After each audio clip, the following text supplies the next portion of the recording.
John, I love HR stories, and we tell so many stories about how, lessons about what companies could have done better and what they learned, and legal things and that.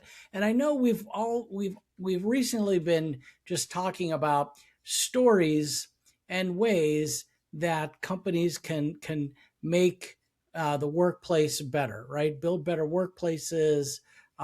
You've used a couple of terms to kind of describe that too, but in general, and just kind of make a workplace a better place to work. Yeah. Okay. And, listeners, I was talking off air with John, and he was telling me about some of his projects. And I thought, I really wanted to record this and maybe throw this out as a potential episode of the HR Stories podcast, and how you can learn to build a better workplace for you and your colleagues and your employees. And John was telling me some of the projects he has coming up, and I thought this would be great.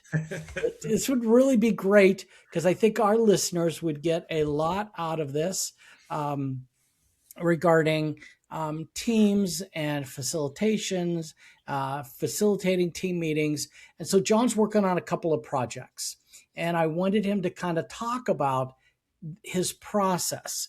And maybe you, as a listener, can learn a few things from John's process and put it into place. And maybe if you, as a listener, would like to go further, John is available. He is a leadership guru, right, John? So, Leadership guru. yeah. So I guess it's just not so much me interviewing you, but I just wanted to ask, tell me about the projects you're working on and what your methodology is, and then maybe how our listeners could apply some of that in their own team facilitation meetings. Yeah. Like, what would be the circumstances that they would do that? Yeah, I mean, it's a great question, right? And I do think, like, it's always been. I think both of us feel this way. We look at it differently, right? You're much more from the HR kind of standpoint. How do we do that? And I'm more from the leadership, management, supervisor kind of thing. But it's like, how do we make work better, right? How do we make work better? And when we were talking about before we turned the microphone on, we're like, hey, let's turn the microphone on. We were talking about a lot of times people reach out to me and like, our team's not perfect. It's not bad, but it's not perfect. How do we get it to the next level? What can we do? What can we kind of bring in? How do we do that? And I do that in many different ways, in many different organizations. But I think, right? I think underneath it all Mm-hmm. is kind of a thought process that allows us to do it, right? And so for me, what we want to do, right, underneath all of this, right, the kind of the secret sauce is how do we improve decision quality at work? Okay. Right. So how do we do that? Because our employees are making hundreds of decisions every day. And when they're not making the right ones, that hurts the organization. When they're making the right ones, that's good for the organization. So how Yeah. do we as leaders, how do we as HR people improve the conditions in which they're making those decisions? I think is the conversation you and I are having. Yes. Yeah. And And so, decision making, if I could, yeah, yeah, is that's huge because you've often brought up, you said the success of a manager literally comes down to the decisions that they are making in the moment every day. So I really yeah, like where this is going, and we could explain this concept a little further with the listeners. yeah. And so when we think about decisions, they're influenced by the conditions we're working in, right? Yeah. And so when I'm going into a team and I'm talking to the leader, right? And so typically what happens in these engagements, somebody from the HR department or somebody in the executive suite reaches out and says, hey, there's a team here and we're trying to figure out what's going on, what the challenge is. And most of the time it's not, this team's just falling apart, right? It's not Hmm. that. It's the team's going well. They're just looking for team building at the same time. How do we be more effective as a team? And so that's typically the setup, right? And so then, so my approach is to talk to the leader of that team and go, all right, what are you seeing? What are the challenges? What are you feeling? What is the team feeling? Sometimes I'll do a team survey, right? Mm-hmm. I'll do a survey to kind of find out what they're feeling and try to get all that information because you kind of want some data before you walk into the room. But we really start with, does the team have clarity around the objectives of the team? Mm-hmm. Right? So clarity, boom. And so we start with, what are the objectives? What are the goals of the organization? How does that all line up? Right? I'll kind of put that on there. And so that's a really important question. And not only, so it's kind of 3 steps, right? So what's the purpose of the team? What's their strategic plan over the next couple of years? And then how do the values of that team impact those, right? And values, it's are fascinating to me, Chuck. I know we talked about this on air, but I'm always fascinated by values and values work. One of my favorite exercises to do, a lot, I'm not going to say all, but a lot of organizations have organizational values.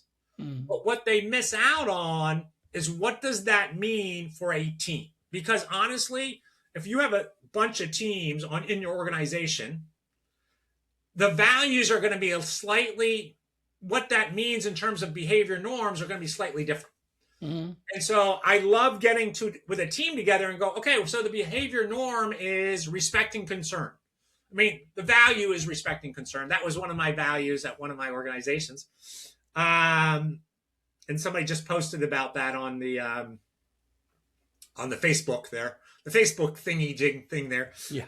And so anyway, but what does that look in terms of behaviors, right? And so having those conversations becomes so important, because not only do you start seeing that people have a different perspective around that value, and then you kind of start deciding, like, okay, what does that look like? And a lot of those discussions all of a sudden become this eye-opening, oh, that's why you and I are having conflict, because you see respect and concern like this, and I see it like this, and so having those conversations kind of open that up. And so now we have clarity, right? Now we're building that clarity. We're having that clarity. And you're using the company's values, right? Or you're using, okay. Yeah, so you're saying, hey, company, like the organizational values. Yeah. Okay, so you're coming into a classroom, you got a team, you say, folks, we're going to start with clarity, and we're going to talk about the values and how we each see the values, so we can have clarity of how we interpret these. Yeah, I like that. Yeah. Okay. I mean, that's kind of the short version of that. But yes, okay. I mean, that's basically what we do. Yeah. And then we have to think about capabilities, right? And so we have to think about, right, I want to make decisions. If I don't have the capabilities to make those decisions, that becomes a problem. So are we missing knowledge? And so are we going to share knowledge in this meeting, right? Are we going to share knowledge, kind of build that knowledge up, get some of that going? Are there resources that we need? Are there skill sets that we need to do? And so we do some exercises around that to kind of like, oh yeah, we're going to need to train on this because we have this project coming up. We're probably going to need more people doing AI or whatever, right? And so that capability becomes really important. We kind of break that down to kind of see that and kind of do that. And then we'll get into capacity work. And so capacity works energy, because to me, it's all about energy, right? So think about that battery you have, wherever you have a battery, think about that battery. Okay. We all have our own battery. And you and I talk about this a lot. We talk about, what do we call it? Holistic employment. Yes. Right. And holistic employment is that understanding that the energy an employee has to give to work is impacted outside of work. And so when you walk into a job, your capacity for, your energy level is going to be based on, like, are you having to rush around to do childcare? Are you dealing with a sick parent?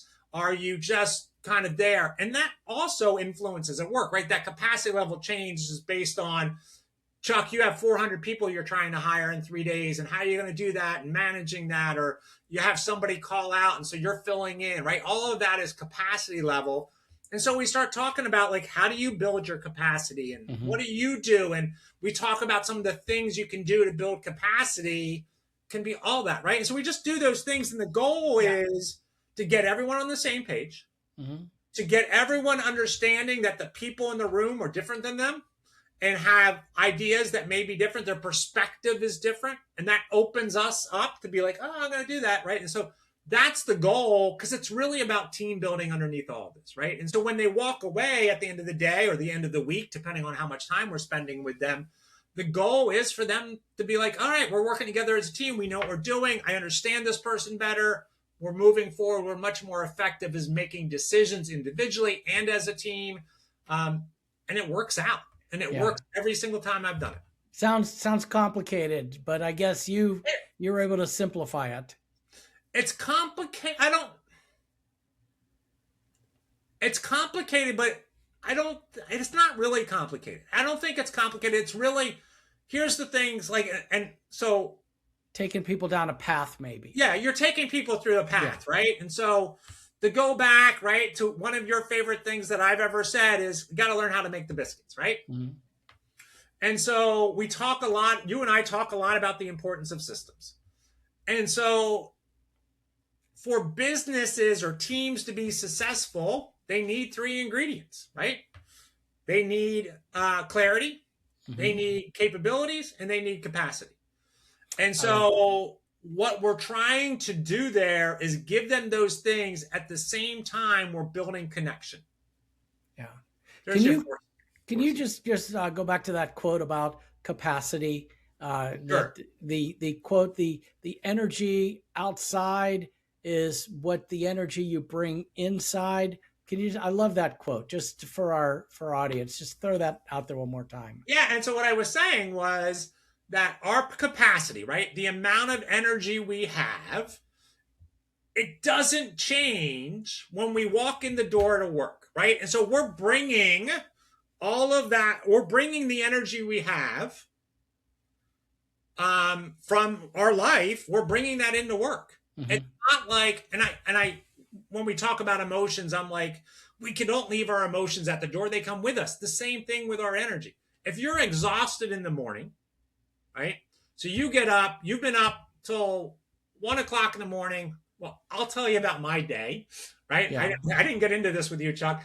So that day that I was doing that supervising course that I was talking about, I went to sleep the night before at 11 o'clock, woke up at 2 a.m., couldn't get back to sleep. Had to be up at 5:30 to get out the door at 6:30. It didn't matter. I was already up. So I came into that classroom, my energy level was low. Now, because I've done this 100,000 times, I knew my energy level was low. And so I brought my energy, right? I am like, okay, got to bring it. Now, capacity. 4 hours. Yeah. It was capacity. Like, yeah. Right?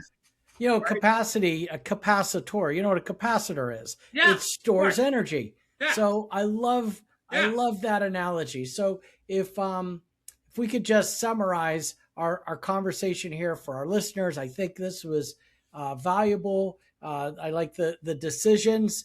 A manager's success is guided by the quality of their decisions that they make in the moment. Correct.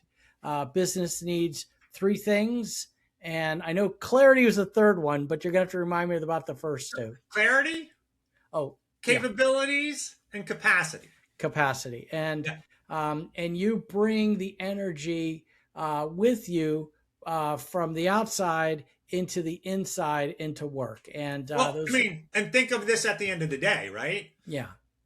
At the end of the day, you're bringing the energy you've gained or drained to your life. Yeah. Right. And so if you're drained at the end of the day and you're going home and you want to spend time with your family, you're going to have to find a way to kind of boost that energy up. Right. Yeah. Because that's not fair to them to have all the work energy given away. Right. Ideally, your work is giving you energy, motivating you, making you feel good. That's the goal. Now, you and we probably feel that way. I know when I'm done a big presentation, and I feel like today I did a class for HR folks, and I was all energized at the end of it. I was like, yeah, because it went well, right? And so I was getting a lot of good feedback. Awesome. So, folks, thanks for joining us on this quick, short conversation of, John's methodology for team building, team evaluation, and management success. You've been listening to the HR Stories podcast, where there's not only a lesson in every story, but there's a way to help you build a better workplace for success. Thank you guys for being here today.